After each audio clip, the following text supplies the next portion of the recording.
কাঁঠালের বিচির লাড্ডু অথবা নাড়ু যেটাই বলো না কেন, এর স্বাদ সম্পর্কে আমি যত বলবো ততই কম হয়ে যাবে। যারা একদমই কাঁঠালের বিচি খেতে পছন্দ করে না তারাও কিন্তু এই নাড়ু চেয়ে চেয়ে খাবে।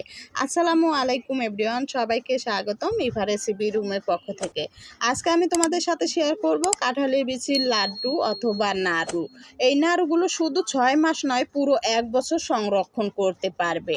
এখন কিন্তু দোকানে লেবেল কাঁঠালের বিচি পাওয়া যাচ্ছে। বিশেষ করে কাঁঠাল খেয়ে মাংনা বিচিতে কিন্তু ঝটপট করে বানিয়ে নিতে পারবে এরকম দুর্দান্ত স্বাদের কাঁঠালের বিচির লাড্ডু, যেটা কিনা পুরো 1 বছর সংরক্ষণ করতে পারবে। তো আশা করছি রেসিপিটি তোমাদের ভালো লাগবে। তো বন্ধুরা, তাহলে চলো বেশি কথা বাড়াতে চাই না, রেসিপিতে যাওয়া যাক।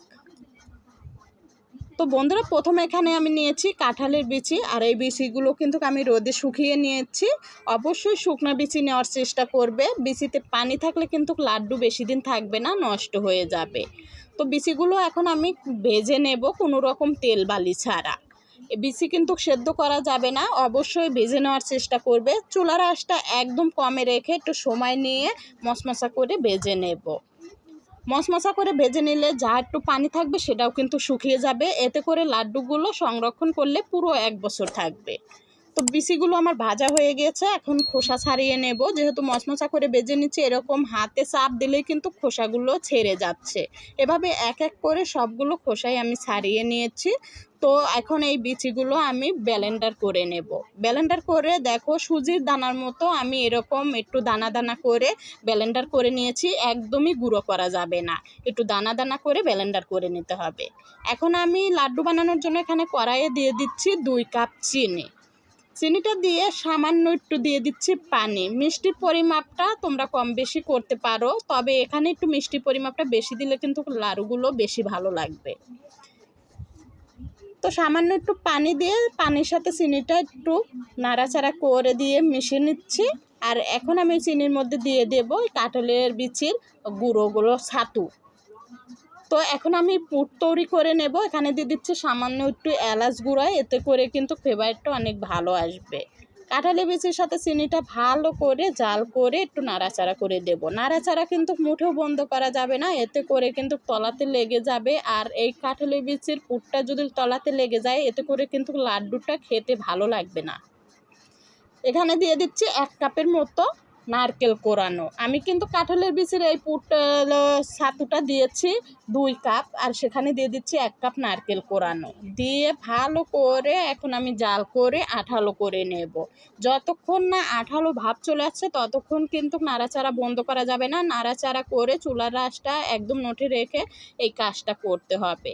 নাড়াচাড়া বন্ধ দিলেই কিন্তু তলাতে লেগে যাবে। তো এটা যখন আঠালো ভাপ আসবে তখন নিজে থেকেই বুঝতে পারবে। তাও যদি না বোঝো, এভাবে হাতে চাপ দিলেই কিন্তু বুঝতে পারবে আঠালো ভাপটা চলে এসেছে। তো এখন আমি এই পুরটা নামিয়ে নেব। পুরটা নামানোর পর কিন্তু গরম গরম অবস্থাতেই নাড়ুগুলো বানিয়ে নিতে হবে। এটা কিন্তু ঠান্ডা হয়ে গেলে কিন্তু আবার শক্ত হয়ে যাবে, তার জন্য গরম থাকা অবস্থায় নাড়ুগুলো বানিয়ে নিতে হবে। এরকম ছোট ছোট গোল করে আমি নাড়ুগুলো বানিয়ে নেব। তবে তোমরা তোমাদের পছন্দ মতো শেপ করে ছোট বড় যে কোনো সাইজ করে নাড়ুগুলো বানিয়ে নিতে পারো। এক এক করে কিন্তু আমি সবগুলো নাড়ি বানিয়ে নিয়েছি একই মাপে ছোট ছোট করে। তো দেখো কত সুন্দর দেখা যেতেছে। তবে আমার মনে হয় ক্যামেরার চেয়ে বাস্তবেই কিন্তু নাড়ুগুলো দেখতে আরও বেশি সুন্দর হয়েছে, আর খেতেও মাশাআল্লাহ অনেক অনেক ভালো হয়েছে।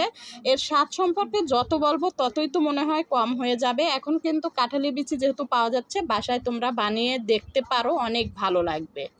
তো এখন আমি লাড়ুগুলোর মধ্যে দিয়ে দিচ্ছি এনার্জি বিস্কুট গুঁড়ো করে, সেটা দিয়ে দিচ্ছি। চাইলে যে কোনো বিস্কুটের গুঁড়া দিয়ে নাড়ুগুলো ভালোভাবে একটু সেট করে নিতে পারো, এতে করে নাড়ুগুলো শক্ত হবে।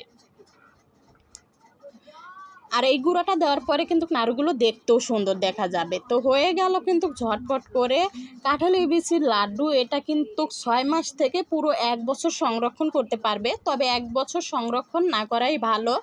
তো এই লাড্ডুগুলো খেতে ভীষণ ভালো হয়েছে। আমি বাসায় আগে নিজে ট্রাই করছি, তারপরে কিন্তু তোমাদের সাথে শেয়ার করেছি, অনেক ভালো হয়েছে। এখন যেহেতু কাঁঠালের সিজন, তোমরা কিন্তু এইরকম লাড্ডু বানিয়ে পরিবারের সবার সাথে এনজয় করতে পারো। তো বন্ধুরা, আজ এই পর্যন্ত। সবাই অনেক অনেক ভালো থাকবে, সবার জন্য অনেক অনেক দোয়া ও ভালোবাসা রইল। আল্লাহ হাফেজ।